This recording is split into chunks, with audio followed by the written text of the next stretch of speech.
नमस्कार दोस्तों, कैसे हैं आप सभी। मैं अंकुर दुबे। तो दोस्तों, यूनिट 5 हम शुरू करने वाले हैं एमपीपीएससी प्रीलिम्स का, क्योंकि बहुत ही अच्छा टॉपिक है। पॉलिटी और इकोनॉमिक्स वाला पोर्शन जो है वो इसमें बेसिकली हमारे लिए पढ़ना होता है। अब दोस्तों, इस सेशन में हम क्या करने वाले हैं और इसके साथ साथ जो और भी बहुत सारे सीक्वेंस से सेशंस लेकर आऊँगा, इसमें मैं आपको पूरा का पूरा एमपीपीएससी प्रीलिम्स का जो यूनिट 5 है उसको अपडेटेड करके पढ़ाने वाला हूँ। अपडेट करके पढ़ाने का बेसिकली मतलब क्या होता है, जैसे अभी रिसेंटली आपने देखा है 3 दिन हमारे यहाँ पर 3 और मंत्री हैं, उनको बनाया गया है, उनको क्या विभाग यहाँ पर दिए गए हैं। इस तरीके से पूरा का पूरा जो अपडेटेड पोर्शन होगा एमपीपीएससी प्रीलिम्स का, जो पॉलिटी और इकोनॉमिक्स वाला सेक्शन है, वो मैं आपको इसमें कवर करवाने वाला हूँ। आपको याद होगा, मैंने आप लोगों को पहले भी पढ़ाया है कि जब कभी भी हम किसी भी एग्जाम की तैयारी कर रहे हो, चाहे वो प्रीलिम्स का एग्जाम हो, कांस्टेबल हो या यूपीएससी हो, कोई भी एग्जाम हो जो ग्रेड 1 से लेकर ग्रेड 4 तक आता है, सबसे इंपॉर्टेंट चीज ये होती है किसी एग्जाम को क्रैक करने के लिए कि आपको उसका सिलेबस पता होना चाहिए। तो सिलेबस और सिलेबस के साथ साथ जो प्रीवियस ईयर पेपर के जो क्वेश्चंस होते हैं, ये की होते हैं किसी भी एग्जाम को क्वालिफाइड और क्रैक करने के लिए।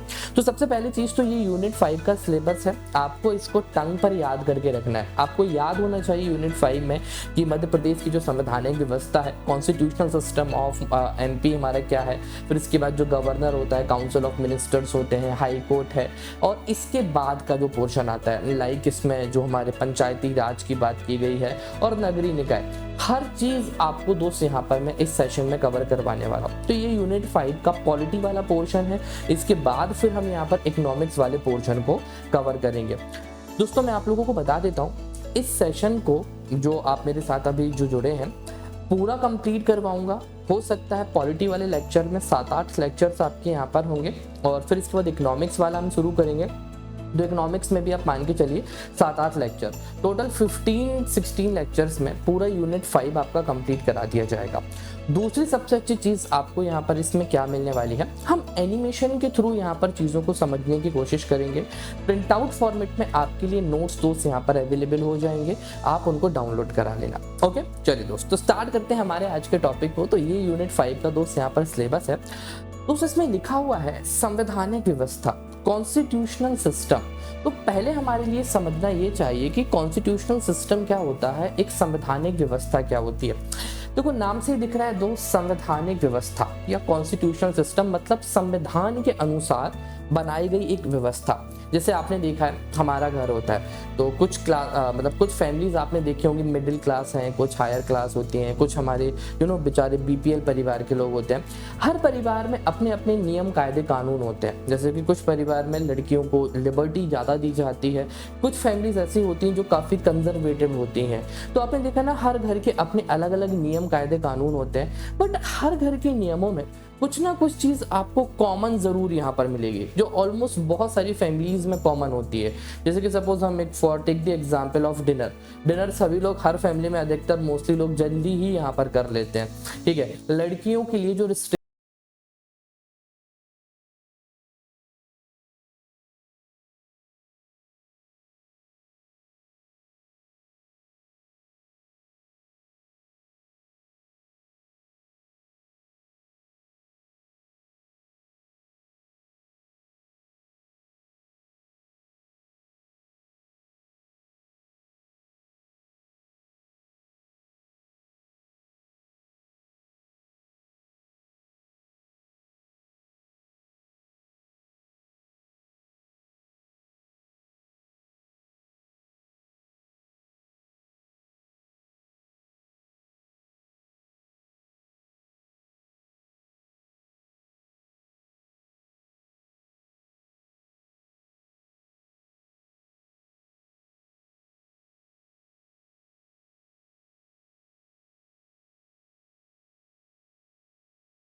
तो हर एक चीज हमारे संविधान में वर्णित की गई है। तो एक ऐसी व्यवस्था जो संविधान के अनुसार चलाई जाती है, उसको हम संवैधानिक व्यवस्था या कॉन्स्टिट्यूशनल सिस्टम यहाँ पर हम बोलते हैं। अब ऐसा एक देश तो है नहीं, काफी सारे देश हैं जहाँ पर कॉन्स्टिट्यूशन है और कॉन्स्टिट्यूशन के अकॉर्डिंग ही वहां पर रूल होता है। तो जायज़ है दोस्त कि काफ़ी सारी चीज़ें दोस्त ऐसी होंगी जहाँ पर कॉन्स्टिट्यूशनल सिस्टम है वहाँ पर इस तरह की चीज़ें कॉमन होना। जैसे कि सपोज मैं बात करूँ, इंडिया में भी कॉन्स्टिट्यूशनल सिस्टम है। इसके अलावा अगर हम बात करते हैं अमेरिका, या अमेरिका के अलावा अगर हम कनाडा की बात करें, वहाँ पर भी कॉन्स्टिट्यूशन है और कॉन्स्टिट्यूशन के अकॉर्डिंग ही वहाँ पर सारे के सारे जो व्यवस्था है, जितने भी जो सिस्टम है, वो अकॉर्डिंगली कॉन्स्टिट्यूशन चलते हैं। तो क्या होता है दोस्त यहाँ पर कि जहाँ भी जो भी ऐसा देश है जहाँ पर कॉन्स्टिट्यूशनली सिस्टम है, कुछ चीज़ें आपको दोस्त कॉमन मिल जाएंगे। जैसे कि सबसे पहले हम बात करते हैं शासन प्रणाली की या पार्लियामेंट्री सिस्टम। तो आपने इंडिया में देखा पार्लियामेंट्री फॉर्म ऑफ गवर्नमेंट आपको मिल जाएगा। ब्रिटेन की अगर हम बात करें तो वहाँ पर आपको पार्लियामेंट मिल जाएगा। बट अगर हम बात करें यहाँ पर अमेरिका, तो वहाँ पर आप देखेंगे प्रेसिडेंशियल फॉर्म ऑफ गवर्नमेंट है। जैसे इंडिया में हम कभी प्रेसिडेंट के लिए वोट नहीं करते हैं, प्रेसिडेंट हमारे यहाँ पर हमेशा इनडायरेक्ट इलेक्ट किया जाता है, पर अमेरिका में वहाँ पर प्रेसिडेंट के लिए वोटिंग होती है। तो एक ये आपको कॉमन मिलेगा, पार्लियामेंट्री फॉर्म ऑफ गवर्नमेंट और presidential form of government. Second अगर हम बात करें यहाँ पर संघीय ढांचा, जिसको हम फेडरल स्ट्रक्चर बोलते हैं। हमारे इंडिया का कॉन्स्टिट्यूशन कैसा है दोस्तों, यहाँ पर डिवीजन ऑफ पावर है, मतलब कुछ पावर्स यहाँ पर सेंट्रल को भी दिए गए हैं, कुछ पावर्स यहाँ पर स्टेट को भी दिए गए। बट अगर कभी इमरजेंसी आती है, 3 तरह की इमरजेंसी हमारे कॉन्स्टिट्यूशन में बताई गई है, आर्टिकल 352, 356 और 360 में, कि कभी अगर फाइनेंशियल इमरजेंसी हो जाती है या एक्सटर्नल एग्रीगेशन हमारे यहाँ पर होता है, तो ऐसी कंडीशन में जो स्टेट्स को पावर दी गई है वो पावर खत्म हो जाती है और यूनिटरी टाइप का हमारा जो कॉन्स्टिट्यूशन है वो बताता है कि जो डिविजन्स हैं स्टेट की पावर्स हैं, कि अगर कभी इमरजेंसी होती है तो वो पावर्स हटा दी जाएंगे और फिर यहाँ पर क्या हो जाएगा, पूरा का पूरा कंट्रोल किसके पास आ जाएगा, सेंट्रल के पास आ जाएगा। तो एक ये कॉन्स्टिट्यूशन की जो कॉन्स्टिट्यूशनल सिस्टम की एक यहाँ पर आपको विशेषता मिल जाएगी। सेकंड नंबर, थर्ड नंबर पे बात करें तो मूल कर्तव्य हो गया, ठीक है, जो फंडामेंटल राइट्स हैं, फंडामेंटल ड्यूटीज हैं, ये भी कॉन्स्टिट्यूशन के थ्रू मिलती हैं। इलेक्शन प्रोसेस हो गया, इलेक्शन प्रोसेस के अलावा जो इंडिपेंडेंट जुडिशरी है ना, जैसे हमारे इंडिया में आपने देखा है इंडिपेंडेंट जुडिशरी है, जितनी भी जो अपॉइंटमेंट्स होती हैं जजेस की वो कॉलेजियम के थ्रू आपको मिल जाएंगी। जो सीनियर मोस्ट जज होता है वही हमेशा सीजेआई बनता है। इसमें गवर्नमेंट का कोई पार्ट नहीं होता कि गवर्नमेंट ने बोला कि नहीं हम इस पर्सन को यहाँ पर सीजेआई बना देंगे। तो 1990s के बाद से हमारे यहाँ पर ये सिस्टम चलता हुआ आ रहा है कि जो भी सीनियर मोस्ट पर्सन होगा वो यहाँ पर सीजेआई यहाँ पर बनाया जाएगा। तो आपने देखा कि ये सारी की सारी जो चीज़ें आपको यहाँ पर लिखी दिख रही हैं, ये ऑलमोस्ट सारी चीज़ें कॉन्स्टिट्यूशनली फॉर्म ऑफ गवर्नमेंट या कॉन्स्टिट्यूशनली सिस्टम में सबसे इंपॉर्टेंट रोल प्ले दोस्त यहाँ पर करते हैं। आइए अब हम चलते हैं दोस्त हमारे टॉपिक की तरफ। जैसा कि हमारा यूनिट 5 जो हमने शुरू किया और सिलेबस में सबसे स्टार्टिंग में दोस्त यहाँ पर लिखा गया है constitutionally system of Madhya Pradesh. हमारे मध्य प्रदेश की जो राज्य व्यवस्था है वो क्या है। देखो दोस्तों, ये राज्य व्यवस्था जो शब्द है, पहले इस शब्द को समझ लो फिर आगे हम इसको समझते हैं। राज्य का मतलब होता है स्टेट, व्यवस्था का मतलब होता है एक तरह का कोई सिस्टम। जैसे हमारे घर का अपना एक अलग सिस्टम होता है, हर घर के अपने अलग अलग सिस्टम होते हैं, उस सिस्टम के अकॉर्डिंग काम होता है। तो राज्य व्यवस्था का मतलब क्या होता है कि कोई भी एक राज्य मतलब कोई भी एक राज्य, कोई भी एक स्टेट है वो किस तरीके से वर्क करता है। तो हमारे इंडिया में अगर मैं स्टेट की बात करूं तो जब हम राज्य व्यवस्था की बात करते हैं तो 3 चीज़ें आपको याद करना बहुत ज़रूरी है। राज्य व्यवस्था के अंतर्गत या कॉन्स्टिट्यूशनली सिस्टम के अंतर्गत ये 3 चीज़ें आती हैं। सबसे पहला होता है राज्य की विधायिका, फिर उसके बाद होता है राज्य की कार्यपालिका और राज्य की न्यायपालिका, जिसको हम बोलते हैं लेजिस्लेचर, एग्जीक्यूटिव और जुडिशरी। अब क्या होता है एग्जीक्यूटिव, क्या होता है जुडिशरी, इसको मैं आपको बहुत अच्छे से टेबल फॉर्मेट में समझाने वाला हूँ एंड 110% इस टेबल फॉर्मेट में आपको ये सारी की सारी चीज़ें समझ में आ जाएंगी। सबसे पहले बात करते हैं हम हमारे मध्य प्रदेश की गवर्नमेंट की। तो जैसे मैंने आपको बताया लेजिस्लेचर, जिसको हम यहाँ पर बोलते हैं विधायिका, फिर उसके बाद हम बात करते हैं दोस्त यहाँ पर कार्यपालिका की, कार्यपालिका जिसको हम यहाँ पर एग्जीक्यूटिव्स बोलते हैं, और फिर लास्ट में आ जाता है हमारा न्यायपालिका या जुडिशरी। दोस्तों सबसे पहले आप यहाँ पर इस टेबल में आप देखेंगे जो लिखा हुआ है कार्यपालिका, द एग्जीक्यूटिव्स। एग्जीक्यूटिव में ये सारे ऑर्गन्स आते हैं, लाइक इसमें राज्यपाल भी मिलेंगे, मंत्री परिषद मिलेगी, मुख्यमंत्री और हमारे महाधिवक्ता। फिर अगर हम बात करते हैं विधायिका जो कि है लेजिस्लेचर, इसमें 2 चीजें आती हैं, एक आता है राज्यपाल और एक आती है विधानसभा। अब आपके मन में एक डाउट आ रहा होगा कि सर राज्यपाल को तो आपने कार्यपालिका में भी लिखा हुआ है और राज्यपाल को ही यहाँ पर आपने विधायिका या लेजिस्लेचर में भी लिख दिया। ऐसा आपने क्यों किया? क्या राज्यपाल दोनों जगह काम करता है? देखो मैं आपको बताता हूँ। सबसे पहले इनके वर्क समझ लेते हैं। लेजिस्लेचर का मतलब क्या होता है? लेजिस्लेचर का मतलब होता है दोस्त विधानसभा। देखिए जहाँ पर कानून बनाए जाते हैं, जैसे हमारा मध्य प्रदेश है, हमारे मध्य प्रदेश में कितने एमएलएज हैं? 230 एमएलए हैं। तो ये 230 एमएलए क्या करते हैं, जब विधानसभा में बैठते हैं भोपाल में, तो हमारे लिए नियम और कायदे और कानून बनाने का काम करते हैं। तो जब यही विधायक नियम बनाते हैं, अलग अलग बिल्स यहाँ पर लेकर आते हैं, तो वो काम होता है आपका लेजिस्लेचर का। तो लेजिस्लेचर एक ऑर्गन होता है, कॉन्स्टिट्यूशनल एक ऑर्गन है, जो नियम बनाने का, जो रूल्स बनाने का बेसिकली काम करता है। अब जो नियम बनाए हैं उनका पालन भी तो करवाना है ना। तो उन नियमों का पालन कौन करवाते हैं? आपके एग्जीक्यूटिव्स करवाते हैं। तो एग्जीक्यूटिव्स में आपने देखा जैसे कि आपको मंत्री परिषद मिल जाएगी। जैसे कि सपोज एक रूल बनाया पुलिस डिपार्टमेंट से रिलेटेड। अब पुलिस डिपार्टमेंट से रिलेटेड रूल बन रहा है, तो वहां पर पुलिस डिपार्टमेंट को उस रूल को फॉलो भी करवाना है। अब जैसे कि सपोज मान के चलिए हमारे गृह मंत्री कौन है? नरोत्तम मिश्रा जी हमारे गृह मंत्री हैं। तो मंत्री वो कैसे बने? सबसे पहले उन्होंने एमएलए का चुनाव जीता होगा। एमएलए का चुनाव जीता, उसको जीतने के बाद ही तो वो मंत्री बने। तो क्या वो एमएलए जब हैं वो, तो क्या वो लेजिस्लेचर के पार्ट नहीं होंगे? होंगे ना, विधानसभा के भी पार्ट होंगे। अब विधानसभा में उन्होंने कोई नियम बनाया पुलिस से संबंधित, ठीक है, तो अब वो क्या है? गृह मंत्री है। और पुलिस डिपार्टमेंट किसके अंतर्गत आता है? गृह मंत्रालय के अंतर्गत आता है। तो जो उन्होंने नियम बनाया है उसका पालन भी तो करवाना है ना। तो इसी तरीके से जो आपको विधानसभा और जो मंत्री मिलेंगे आपको, वो लेजिस्लेचर के भी पार्ट होते हैं, और लेजिस्लेचर के साथ साथ जो मंत्रिमंडल होता है वो आपका किसका? एग्जीक्यूटिव का भी पार्ट होता है, क्योंकि उन नियमों का पालन करवाना भी उनके अंतर्गत है। अब आप सोच रहे होंगे सर ये तो मंत्रिमंडल का समझ में आ गया, राज्यपाल का ऐसा क्या है? राज्यपाल को दोनों जगह क्यों लिखा गया? वो इसलिए लिखा गया दोस्त कि मान लो अगर कभी, ठीक है, विधानमंडल ही नहीं है, लेजिस्लेचर ही नहीं है। जैसे कि अभी आपने देखा कुछ टाइम हमारे यहाँ पे जम्मू कश्मीर में क्या होता रहता है, पंजाब में अधिकतर क्या हुआ, विधानसभा को ही भंग कर दिया। अब जब विधानसभा ही नहीं है तो नियम कायदे कौन बनाएगा? कौन बनाएगा? तो इसीलिए राज्यपाल।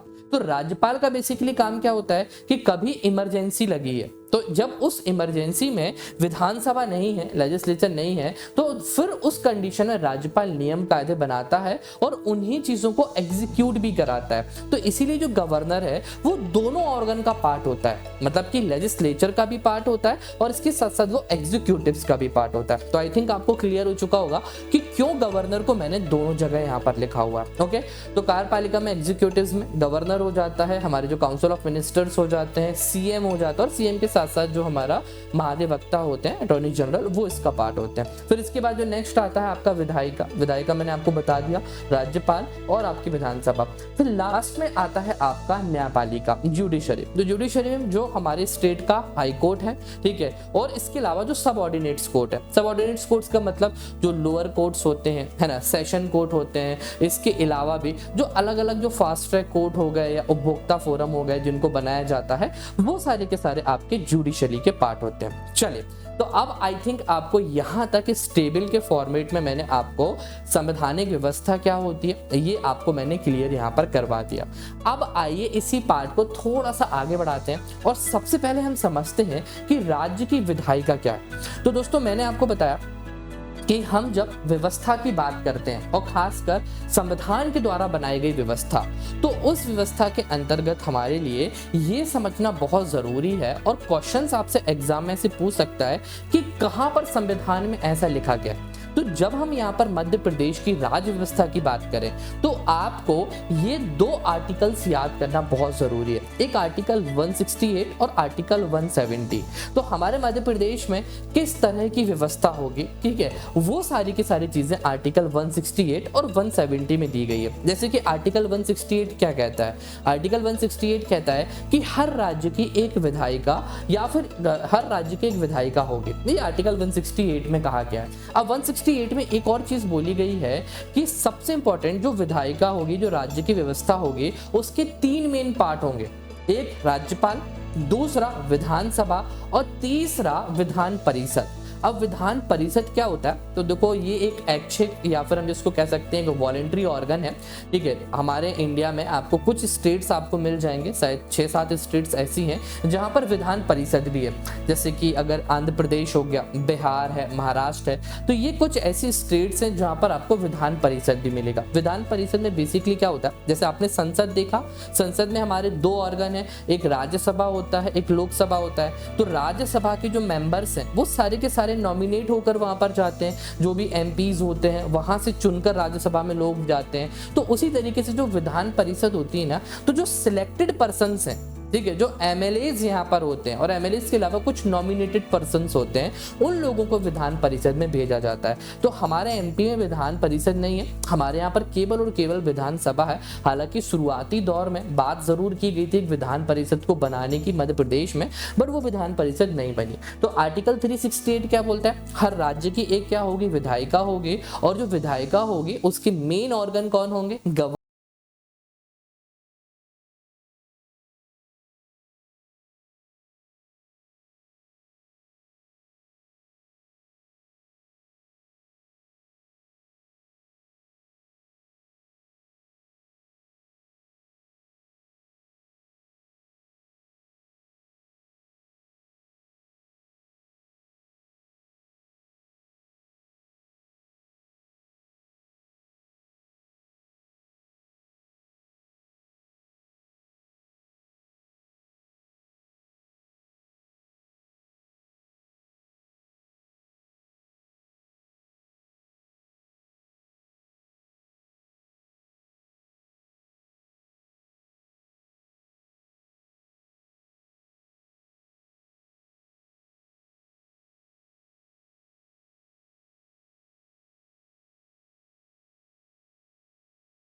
में इन सीट्स को बढ़ाने का काम करता है। तो जैसे जैसे जनसंख्या बढ़ती जाती है ना, तो ये सीट्स भी बढ़ती जाती हैं। तो अभी क्या बोला इन्होंने यहाँ पर परिसीमन आयोग ने कि अगर हमें विधानसभा बनानी है किसी भी एक क्षेत्र में, तो कम से कम 60 सीट्स का होना बहुत जरूरी है। और ज्यादा से ज्यादा कितनी सीट्स होंगी यहाँ पर, 600, इससे ज्यादा नहीं हो सकती। अब देखते हैं हमारे नेक्स्ट पार्ट के लिए जो कि इंपॉर्टेंट है। दोस्तों हमारे मध्य प्रदेश की विधानसभा कैसी है, ऑलरेडी मैंने आपको बताया कि हमारे यहाँ पर विधान परिषद नहीं है। हालांकि इनिशियली 1966 में एक प्रस्ताव लाया गया था कि विधान परिषद 2 से यहाँ पर बनाई जाएगी, पर इस प्रस्ताव को खारिज कर दिया गया। तो हमारे यहाँ पर आपको क्या मिलेंगे, गवर्नर मिलेंगे, और गवर्नर के साथ साथ आपको क्या मिलेंगे, यहाँ पर विधानसभा मिलेगी। टोटल हमारे यहाँ पर कितने हैं, 230 एमएलएज यहाँ पर है। अब हम बात करते हैं कुछ इंपॉर्टेंट और टॉपिक की। तो यहाँ तक तो आपको सारी चीजें क्लियर हो चुकी हैं, और ये कुछ जनरल से फैक्ट हैं दोस्त जिनको आपको याद रखना है। तो हमारे मध्य प्रदेश में जो विधानसभा है वो कहाँ पर है, भोपाल में है। तो शुरुआती दौर पर कहाँ पर, हमारे यहाँ पर मिंटो हॉल में यहाँ पर मतलब मिंटो हॉल जो था, ठीक है, वहां पर सारे के सारे एमएलए बैठा करते थे। तो रिसेंटली अभी हमारे यहाँ पर एक नया हॉल बना दिया गया है, इंदिरा गांधी भवन के नाम से जानते हैं दोस्त, बहुत अच्छा बना है। कभी अगर आप जाते हैं अरेरा हिल्स पर तो जरूर देखिएगा, डीवी मॉल से, जैसे ये आपको डीवी मॉल से सामने यहाँ पर ये आपको दिख जाएगा। बहुत ही और हाईटेक तरीके से बना है, काफी ज्यादा अच्छा बना हुआ देखने में भी, और अंदर जब मैं तो एक बार गया हूँ तो मैंने देखा हुआ, लिटरली बहुत प्यारा लगता है, ठीक है। तो शुरुआती दौर पर तो वहां पर मिंटो हॉल लगता था, बट फिर हमने इंदिरा विधान भवन में इसको स्टार्ट कर दिया। एंड एक क्वेश्चन बहुत पहले आता था, अब नहीं आते थे, कि जो पहले वाला हमारा विधानसभा भवन था उसके वास्तुकार कौन थे, आर्किटेक्ट कौन हुआ करते थे, तो चार्ल्स कोरिया को हम सभी जानते हैं। तो ये एक जनरल से फैक्ट है विधानसभा के बारे में। आई थिंक अब तो ये नहीं पूछे जाएंगे। अब क्वेश्चंस कैसे आ सकते हैं दोस्त, तो मेरे बैकग्राउंड को देखकर ही समझ चुके होंगे कि अब हम बात कर रहे हैं पैसों की। तो दोस्तों वेतन और भत्ते क्या होते हैं, अलाउंसेस क्या होते हैं जो एमएलएज हैं। आपने तो देखा अभी 2 महीने बाद चुनाव आने वाले हैं। अब जब चुनाव आने वाले हैं तो आपके पास वोट मांगने के लिए कैंडिडेट्स आएंगे, आपसे पूछेंगे भैया वोट्स दो। यहाँ पर आप उनसे पूछ सकते हो आपने काम क्या किया। अब आपको मैं कुछ सैलरीज के बारे में बताऊं कि वेतन भत्ते विधायक के लिए, मंत्री के लिए कितनी सैलरी दोस्त मिलती है। एंड डेफिनेटली मैं आपको एक चीज़ बोलता हूँ, यू विल बी शॉक्ड। आपको शॉक लगेगा जब मैं ये डेटा आपके साथ यहाँ पर शेयर करूंगा, जो अभी रिसेंटली 2016 में अमेंडमेंट यहाँ पर हुआ है। तो दोस्तों होता क्या है, जो वेतन भत्ते होते हैं है ना, जो मंत्री के लिए, एमएलएस के लिए, वो ज़्यादा नहीं, केवल और केवल 15,000 के आसपास ही वेतन भत्ते मिलते हैं। अब इन्होंने क्या किया हुआ है, ठीक है, 9 सालों में अपनी सैलरी को 4 बार बढ़ाया है। 9 सालों में सैलरी को 4 बार, मतलब इनिशियली जो सैलरी होती थी पहले विधायकों की वो 70,000 होती थी, फिर उन्होंने 70,000 से भी 2016 में बढ़ा दिया तो 1,10,000 के आसपास इनकी सैलरी हो गई। मंत्रियों की 1,20,000 सैलरी होती थी, इन्होंने भी बढ़ाकर 1,70,000 के आसपास यहाँ पर सैलरी कर ली। फिर इसके अलावा कुछ इनको अलाउंसेस भी होते हैं, मतलब सैलरी के अलावा इनका जो निर्वाचन क्षेत्र है, जो इलेक्शन एरिया होता है, वहाँ पर कुछ काम करवाने तो वो पैसा, फिर जाने आने का पैसा है ना, इनका रहने का रेसिडेंस हो गया, कंप्यूटर ऑपरेटर हो गया, तो ये सारे के सारे भत्ते मिलाकर एक मंत्री के लिए लगभग 1,70,000 के आसपास सैलरी मिलती है। और विधायक जी के लिए जो सैलरी दोस्त यहाँ पर मिलती है वो कितनी मिलती है, 1,20,000। मतलब पैसा ही पैसा होगा, पैसा ही पैसा होगा। अब एक बात सोचो, अभी आपने कुछ टाइम पहले देखा कि शिवराज सिंह चौहान जी ने, जो कि मध्य प्रदेश के मुख्यमंत्री हैं, उन्होंने लाडली जो बहना योजना है उसकी उसकी जो राशि थी उसको बढ़ा दिया। तो लाडली बहना योजना में पहले कितने 1,000 रुपए दिए जाते थे, अब उन्होंने इस राशि को बढ़ाकर कितना कर दिया है, लगभग 1,250 कर दिया है। अब आप एक बात देखिए कि लाडली बहना के लिए जो पैसे दिए जा रहे हैं वो दिए जा रहे हैं 1,250 रुपए, और उनके लिए कितने पैसे मिल रहे हैं, 1,70,000 रुपए। तो क्या ये जस्टिफाइड है कहीं से कहीं तक? मान लीजिए अगर लाडली बहनों के लिए ये बात पता चलेगा कि भैया आप 1,70 कमा रहे हो और हमारे लिए 1,250 दे रहे हो, तो फिर कहीं ऐसी कंडीशन ना हो जाए कि फिर सारे के सारे भाइयों के लिए दौड़ना पड़ जाए। चलो, ये तो एक किडिंग वाला पार्ट था दोस्त। अब ये तो एक जस्ट सैलरी वगैरह के बारे में था। सोचने की बात ये है कि अब पेंशन रिलेटेड चीजें जो मैं आपसे यहाँ पर शेयर करूंगा, आपने देखा कि मंत्री के लिए कितने सारे अलाउंसेस यहाँ पर मिलते हैं, कितनी सारी दोस्त यहाँ पर सैलरी के साथ साथ सुख सुविधाएं मिलती हैं। हमारे देश के जवानों का क्या, आपने देखा है जो पुलिस कर्मी होते हैं, ठीक है, जो सब इंस्पेक्टर होते हैं, जो मिलिट्री पर्सन्स होते हैं, उनके लिए 30-35 हज़ार रुपए, 40 हज़ार रुपए के आसपास सैलरी मिल रही है। और जबकि इतनी जो एमिनिटीज यहाँ पर मिनिस्टर्स को मिल रही हैं, उतनी एमिनिटीज कभी भी इन सारे जवानों के लिए नहीं मिलती जो कि मिनिस्टर से कई ज्यादा यहाँ पर काम करते हैं। ऐसा क्यों? हमें ये बात अपने उन प्रतिनिधियों से पूछनी है जो बहुत जल्द आपसे आकर वोट यहाँ पर मांगने वाले हैं। अब उनसे एक और चीज पूछना है कि आपको पेंशन क्यों मिलती है। जी हाँ दोस्तों, अगर कोई विधायक यहाँ पर बनता है, कोई सांसद यहाँ पर बनता है, तो सैलरी के बाद उसको पेंशन का भी प्रावधान यहाँ पर किया गया है। ऐसा क्यों? मैं तो एक बात समझ में नहीं आती कि ये राजनीति जो होती है क्या जनसेवा होती है या फिर यहाँ पर ये कोई एक सैलरी बेस्ड जॉब है। ऐसा अगर देखा जाए तो जितने भी नेता आते हैं वो तो यही कहते हैं कि हम तो जन सेवा करते हैं। अगर आप जन सेवा कर रहे हैं तो फिर आप यहाँ पर पेंशन क्यों ले रहे हैं? और अगर आप यहाँ पर नौकरी कर रहे हैं तो आपको पढ़ा लिखा होना जरूरी है। जैसे हम पीएससी देते हैं, हमसे ग्रेजुएशन बोलते हैं, 10वीं 12वीं पास तो आजकल हर जगह लगने लगा है। तो अगर ये नौकरी है तो फिर आपके लिए दोस्त यहाँ पर एक शैक्षणिक योग्यता का होना भी जरूरी है। और अगर आप ये बोलते हैं कि नहीं ये क्या है, देश सेवा है, समाज सेवा है, तो फिर आपके लिए दोस्त यहाँ पर सबसे इंपॉर्टेंट चीज पेंशन का प्रावधान क्यों किया गया। अब आइए मैं आपको बताता हूँ कि विधायकों के लिए, सांसद के लिए और मंत्रियों के लिए कितनी पेंशन मिलती है। आप डेफिनेटली बता रहा हूँ दोस्त, आप शॉक्ड हो जाएंगे। अच्छा चलो एक बात सोचो, ठीक है, आपने अपने क्षेत्र के विधायक को देखा, आप मुझे ये बताइए आपके क्षेत्र के विधायक के लिए क्या पैसों की जरूरत है, क्या पेंशन की जरूरत है? मेरे हिसाब से तो बिल्कुल भी नहीं होगी, क्योंकि उनके आलीशान होटल होंगे, हॉस्टल्स होंगे, बहुत सारी जमीन यहाँ पर होगी। उसके बाद भी वो 35,000 की पेंशन लेने के लिए चुनाव लड़ते हैं। और ये पेंशन उनको कब तक मिलेगी? जब तक वो जिंदा दोस्त रहते हैं। इसके बाद उनकी वाइफ के लिए इसका 50% पेंशन मिलना चालू हो जाएगा। तो एक विधायक के लिए कितनी पेंशन दी जाती है दोस्त? यहाँ पर 35,000 रुपए पेंशन, ये उनका एक कार्यकाल है। फिर अगर इसके बाद वो दूसरी बार भी विधायक बनते हैं तो इसी पेंशन में आपके कितने 800 रुपए दोस्त यहाँ पर और ऐड हो जाते हैं। जैसे कि सपोज मान के चलिए कोई व्यक्ति विधायक कितने बार रहता है? 5 बार रहता है। 5 बार मतलब 25 साल तक विधायक रहता है, तो 35,000 तो उसको सैलरी मिलेगी। और 5 बार रहा है मतलब 800 × 5 हम कर देंगे तो 4,000 रुपए, वो तो 39,000 के आसपास उसको दोस्त यहाँ पर पेंशन मिलेगी। मतलब पैसा ही पैसा। हमारे यहाँ पर आज भी ऐसे बहुत सारे दोस्त यहाँ पर विधायक हैं जो 7 बार 8 बार से कंटिन्यूअसली आज भी विधायक हैं। तो अब आप अंदाजा लगा सकते हैं कि उनके लिए दोस्त यहाँ पर कितनी सारी पेंशन ही मिलने वाली है। चलिए, ये तो एक हो गए दोस्त यहाँ पर पेंशन की बात। अब इसके अलावा विधायकों के अलावा सांसद के लिए, तो जी हाँ दोस्त, सांसद के लिए भी 28,000 रुपए के आसपास दोस्त यहाँ पर पेंशन मिलती है। अब एक चीज मुझे जो समझ में नहीं आती और मैं चाहता हूँ कि आप लोग इस चीज को समझो और आने वाले टाइम में हम इस चीज को बदलने के लिए भी काम करें। जैसे कि सपोज मान के चलिए कोई पर्सन है, वो विधायक रहा, ठीक है, तो 35,000 रुपए उसको सैलरी मिलेगी। अब विधायक के बाद उसने अगला इलेक्शन लड़ा तो वो सांसद बन गया, और सांसद बनने के बाद उसने 5 साल सांसदी की, मतलब सांसद का मतलब होता है MP बन गया, मेंबर ऑफ पार्लियामेंट बना, तो उसको 28,000 रुपए सैलरी और मिलेगी। फिर इसके बाद अगर वो राज्यसभा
इनकी जो पेंशन यहाँ पर बनती थी वो 1 लाख से ऊपर की पेंशन।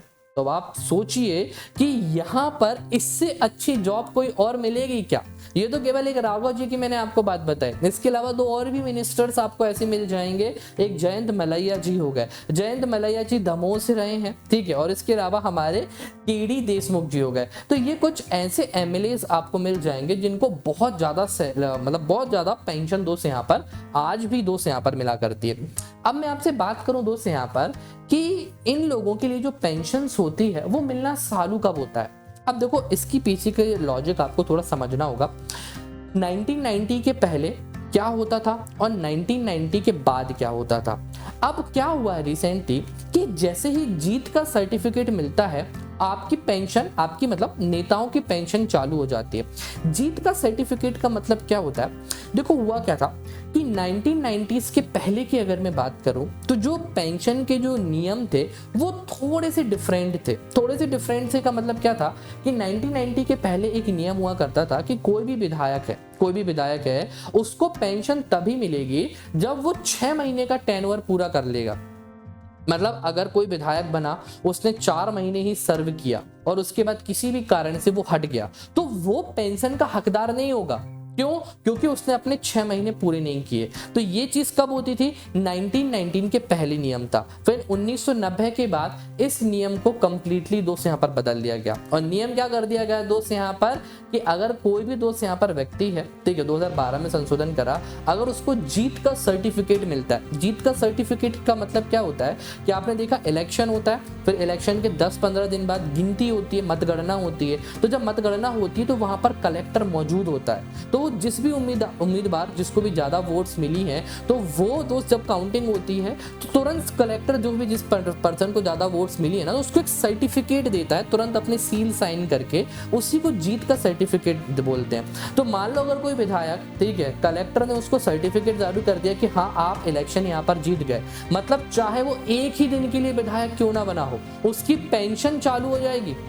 मतलब 1990 के पहले तो 6 महीने रहना पड़ेगा, उसके बाद चालू होगी। पर अब क्या हो गया, यहाँ पर जैसे ही कलेक्टर ने सर्टिफिकेट दिया, 1 घंटे के लिए, 1 दिन के लिए भी क्यों ना हो, उसकी पेंशन चालू हो जाएगी। तो बल्ले बल्ले है भाई, मतलब 35,000 रुपए तुरंत पेंशन मिलना यहाँ पर चालू हो जाएगी। तो इस तरीके की दोस्त यहाँ पर व्यवस्था उठ की गई है। अब अभी हाल ही में कुछ टाइम पहले से आप देख रहे होंगे 4-5 महीने से कि इन विधायकों की और सांसदों की सैलरी को लेकर बहुत सारे सवाल भी दोस्त यहाँ पर उठते आ रहे हैं। सवाल ऐसे उठ रहे हैं कि आप लोगों के लिए ना तो आप जनसेवा है, ठीक है, ना तो ये जनसेवा में आता है, ना नौकरी में आता है, तो पेंशन क्यों मिलता है? और ऑलरेडी आप लोग इतने सक्षम होते हैं कि आप 5 साल के लिए आ रहे हो और आप इतनी सारी पेंशन लेके जा रहे हो जबकि आपको नीड भी नहीं है। तो काफ़ी सारी पिटीशंस यहाँ पर कोर्ट में भी लगाई गई हैं और जनप्रतिनिधियों से भी ये सवाल यहाँ पर पूछे जा रहे हैं कि आप किस आधार पर इन पेंशन्स को दोस्त यहाँ पर लेते हैं। हालांकि 2005 में तो सरकारी कर्मचारियों की तो पेंशन बंद कर दी। मतलब मान लीजिए कि कोई व्यक्ति अगर 20 साल में नौकरी पे आया है, 60 साल तक 40 साल तक नौकरी कर रहा है, ठीक है, शुरुआत उसने 20,000 से की थी, खत्म उसने कब किया, 40 साल तक की नौकरी करने के बाद 1 लाख सपोज सैलरी हुई तो 50,000 उसको पेंशन मिल रही है 40 साल के बाद। और आप एक दिन विधायक रहे और 35,000 पेंशन लेने लगे, तो ये बात तो गलत है ना। तो इसी कारण से यहाँ पर काफ़ी सारा विवाद मतलब खड़ा हो रखा है 2005 के बाद, जैसे ही दोस्त यहाँ पर ये जो पेंशन की स्कीम आई है कर्मचारियों के लिए।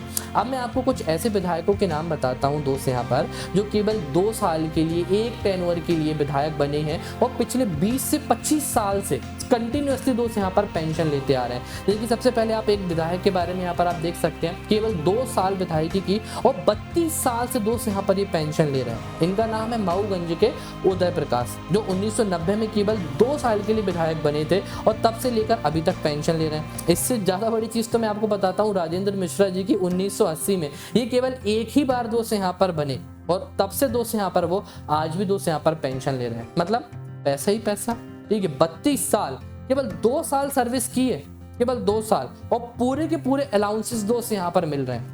आज मैं आपको एक डेटा बताऊं, आप जानकर हैरान हो जाएंगे कि हमारे मध्य प्रदेश में लगभग आज भी 450 के आसपास विधायक हैं जिनको पेंशन दी जा रही है। 230 विधायक तो हैं जो सिटिंग हैं, वो तो अलग, उसके अलावा 450 विधायक दोस्त यहाँ पर ऐसे हैं। मतलब शासन का 21 करोड़ रुपए, 21 करोड़ रुपए केवल आई एम सो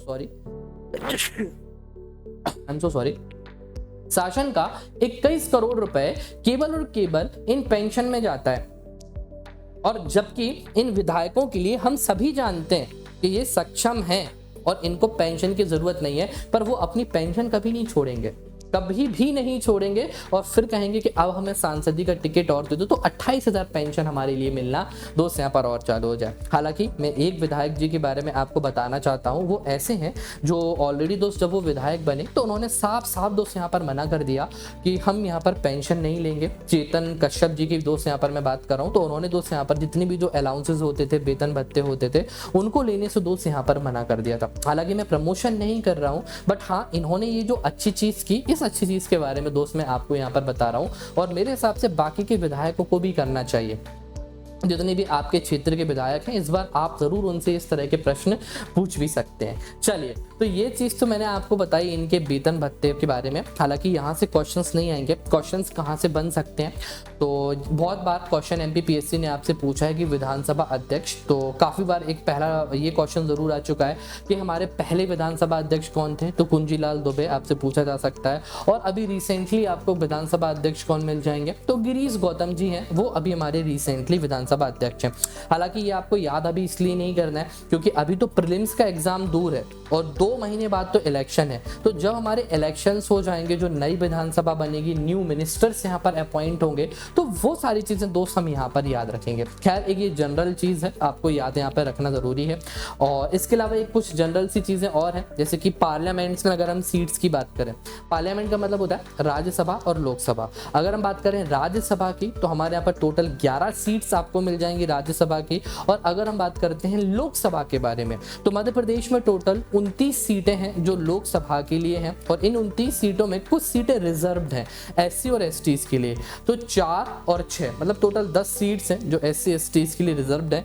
तो ऐसे क्वेश्चंस वो पूछ सकता है कि एससी के लिए जो 4 सीट्स हैं वो कहाँ की रिजर्व्ड हैं, तो उज्जैन, भिंड, टीकमगढ़ और देवास, शाजापुर, ये 4 सीट्स आपके एससी के लिए हैं। फिर एसटी के लिए पूछा जा सकता है तो शहडोल, मंडला, बैतूल, धार और रतलाम, झाबुआ, खरगोन, ये सीट्स हैं जो आपके एसटीज के लिए दोस्त रिजर्व हैं। तो प्लीज याद रखना, राज्यसभा में 29 है और लोकसभा में आपको राज्यसभा में 11 है और लोकसभा में टोटल हमारी सीट्स आपको कितनी मिल जाएंगी, 29 रिजर्व्ड आपको मिल जाएंगे। अब कौन कौन सी सीट्स यहाँ पर 29 हैं, तो आप चाहें तो इस डेटा को देख सकते हैं। हालांकि यहाँ से कभी कोई क्वेश्चन नहीं आया और पॉसिबिलिटी भी नहीं है यहाँ से क्वेश्चंस आने की, खैर फिर भी आपको ये चीज़ें याद रखना चाहिए कि कितनी सीट्स हमारे यहाँ पर हैं। ओके, तो ये था दोस्त आज का हमारा पूरा का पूरा सेशन। उम्मीद है आपको सेशन अच्छा लगा होगा एंड कल हमारा एक और सेशन आएगा जिसमें हम गवर्नर को कंप्लीट करेंगे एंड बहुत जल्द मैं इस क्लास को लाइव भी करने वाला हूँ, तो हो सकता है नेक्स्ट सेशन आपको लाइव मिले। तो क्लास कैसी लगी